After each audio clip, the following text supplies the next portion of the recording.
अस्सलामु अलैकुम वरहमतुल्लाहि वबरकातुह। तोहफ़े मुहर्रम के इस छठे एपिसोड में आपका इस्तकबाल है।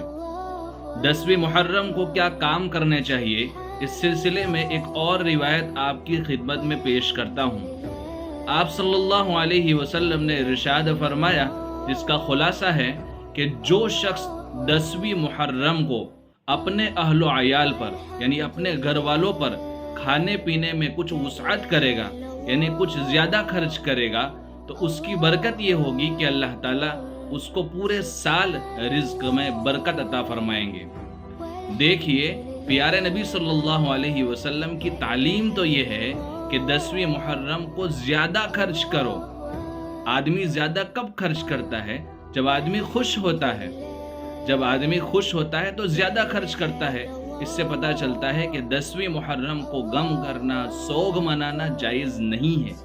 प्यारा आका नबी सल्लल्लाहु अलैहि वसल्लम की तालीम ये है कि जब कोई इंतकाल कर जाए, बहुत करीब है, तो बहुत गम रहता है, तो 3 दिन तक सोग मनाने की, गम मनाने की इजाज़त है। यानी गम का मुजाहरा कर सकते हैं। इसके बाद 3 दिन के बाद गम का मुजाहरा नहीं कर सकते, सोग ओपन नहीं मना सकते। हाँ, दिल के अंदर जो गम रहता है उसको तो कौन छुपा सकता है और उसको तो कौन हटा सकता है? अल्लाह के सिवा उसको कोई हटा नहीं सकता। तो हम सब को इमाम हुसैन रदी अल्लाह ताला अन्हु की शहादत का यकीनन गम दिल के अंदर है और रहेगा, लेकिन उसका इजहार करना, उसको बाहर निकालना, ये अल्लाह के नबी सल्लल्लाहु अलैहि वसल्लम की तालीमात के मुकम्मल खिलाफ है। अल्लाह हमारी हिफाजत फरमाए।